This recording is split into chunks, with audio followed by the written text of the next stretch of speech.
अचलपूर मतदारसंघामध्ये जे फिनले मिल बंद आहे त्या मिलमध्ये काम करणारे असंख्य कामगार जे गेल्या काही वर्षापासून बेरोजगार होते त्यांना न्याय मिळवण्याचा काम माननीय आमदार बच्चूभाऊ कडू आणि रविभाऊ राणामध्ये श्रेयवाद रंगला आहे। अमरावतीत झालेल्या PDC मीटिंगमध्ये यावरून आरोप प्रत्यारोप पाहायला मिळाले। लोकसभेला प्रहारचा अर्ज मागे घेण्यासाठी बच्चू कडूंनी पैसे मागितले असा दावाही रवी राणा यांनी केला आहे। जनसमर्थन न्यूज अमरावती। मिल अचलपूर मतदारसंघात मेलघाटच्या पायथ्याशी माजी राष्ट्रपती प्रतिभाताई पाटील यांनी ती सुरू केली होती। सुरू केल्यानंतर त्या ठिकाणी गेल्या 5 ते 6 वर्षापासून फिनले मिल बंद आहे। कामगारांवर उपासमारीची वेळ आली आणि त्या ठिकाणी माजी खासदार नवनीत राणा यांनी तत्कालीन केंद्रीय मंत्री स्मृती इराणी, पियुष गोयल आणि गिरिराज सिंग यांच्याकडे पाठपुरावा करून ती फिनले मिल चालू करा या संदर्भात वारंवार बैठक घेतल्या। मी स्वतः बैठक घेतल्या। मुख्यमंत्री देवेंद्र फडणवीस साहेब असताना मुख्यमंत्री बैठक घेतल्या। आत्ता 4 दिवसाआधी उपमुख्यमंत्री देवेंद्र फडणवीस यांच्या उपस्थित बैठक घेऊन चंद्रकांत दादा वस्त्रमंत्री आहे, पालकमंत्री अमरावतीचे, त्या ठिकाणी निर्णय झाला की 20 कोटी रुपये फिनले मिलच्या कामगारांचा थकीत द्यायचा आहे।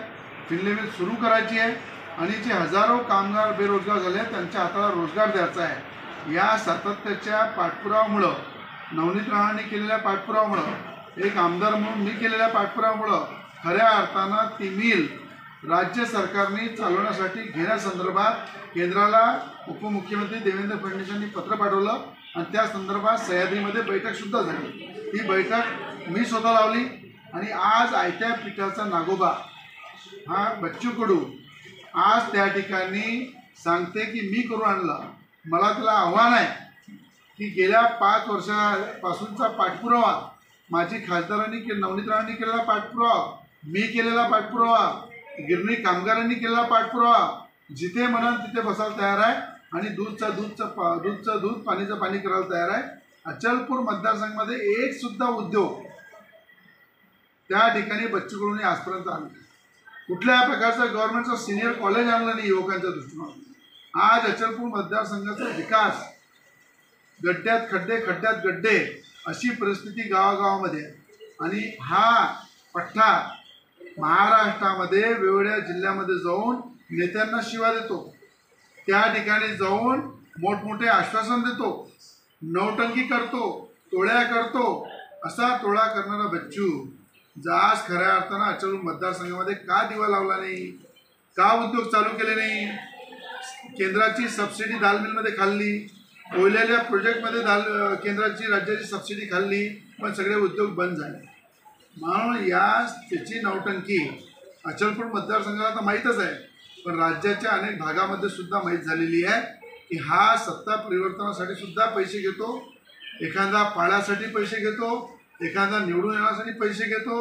आज नवनीत राणाच्या परावामध्ये सुद्धा माझ्याकडनं विड्रॉ करण्यासाठी पैसे मागितले होते। हे काळ्या दगडावरची पांढरी रेघ आहे आणि त्याचा पूर्ण हिशोब अचलपूर मतदारसंघाची जनता त्यांना विचारणार। त्या मुद्द्यावरून आज रवी राणाने तुमच्यात खडाजंगी झालेली आहे। रवी राणांचं म्हणणं आहे की आत्ताच तो मुद्दा जो आहे ती निकाली पालकमंत्री निकाले, तुम्हाला काय म्हणतं? 1 वर्ष अगोदर मीटिंग झाली होती, मी लक्षवेधी केला होता आणि लक्षवेधीमध्ये आपण असं म्हटलं होतं का एकतर राज्य सरकारनं चालवायला घ्यावं, नाहीतर मग केंद्रानं तरी चालू करावं आणि राज्य सरकारला पैसे द्यायची तयारी नसेल तर केंद्र सरकार पैसे द्यायची तयारी नसेल तर राज्य सरकारनं ते द्यावं। आणि मग तसंच आमचा चंद्रकांत पाटील साहेबांसोबत मीटिंग झाली, त्याला 1 वर्ष झालं। 1 वर्ष झाल्यानंतर त्यानुसार मीटिंगचे मिनिट्स माझ्याजवळ आहे, ते पत्र मी CM साहेबांना गेलो, CM साहेबांचं पत्र दिलं ते पण माझ्याकडे आहे। 1 वर्ष अगोदरच ते 20 कोटी आम्ही देतो असं केंद्र सरकारने प्रस्ताव पाठवला, 1 वर्ष झाला त्याला, त्या देण्याचं कबुली 1 वर्ष झालं, तो प्रस्ताव पाठवला, केंद्रानं तो स्वीकारला नाही आणि मग आता त्याचा विनाकारण श्रेय घेण्याचा प्रयत्न जो केला जातो तो मला वाटते अतिशय निंदनीय आहे। स्वतःच्या मतदारसंघातल्या 2 मिल बंद आहे, विजय मिल बंद आहे आणि अमरावती गोर्स मिल पण बंद आहे स्पिनिंग। तिथल्या कामगार उपाशी मरतं बिचारे, ना त्यांना घर भेटलं, जागा भेटली। तिथं हे राणा परिवार कधी एक आमदार आणि एक खासदार असताना ते सुरू करू शकले नाही.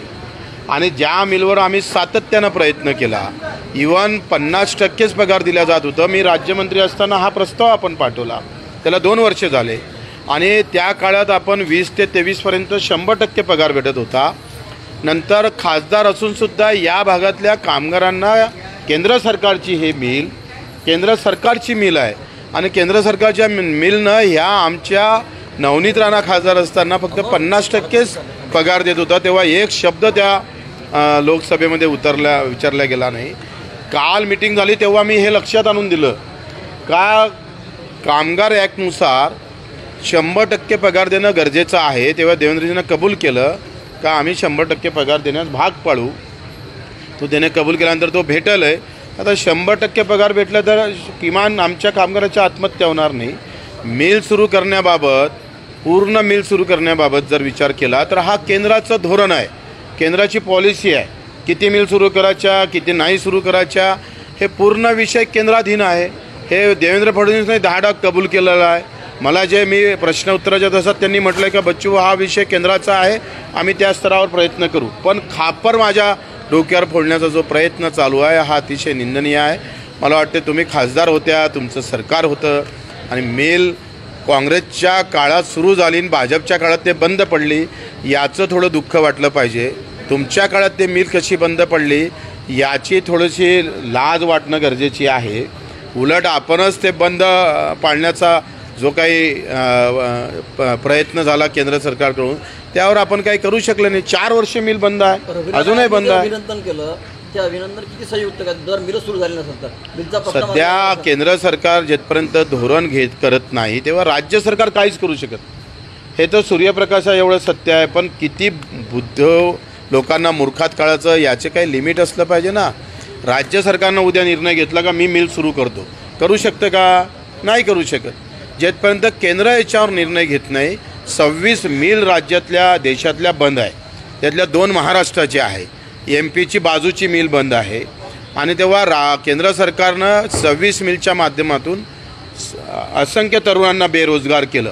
एकट्या अचिलपूरच्याच केलं नाही तर संपूर्ण देशातल्या तरुणांना बेरोजगार केलेला आहे. आणि म्हणून आत्ता कुठेतरी केंद्र सरकार, मी NTCच्या अध्यक्षांना तिथल्या सचिवाशी बोललो तेव्हा त्यांनी सांगितलं का हम कुछ अभी जो भी ज़मीन है वो बेच के उनको चला सकते क्या, असं ते एक निर्णय ते आता घेणार आहे. स्वागतच आहे. आखरी राजकारण व्हायला नको, ते मिल सुरू होणं महत्त्वाची आहे. परंतु जाणीवपूर्वक मला बदनाम करण्याचा जो प्रयत्न आहे तो फार चुकीचा आहे. स्वतःच्या मतदारसंघातल्या 2 मिल बंद आहे, तिथे काही करू शकले नाही आणि आता फिरले मिल सुरू करायला निघाले म्हणजे हा मूर्खपणा लोकांना लक्षात येईल.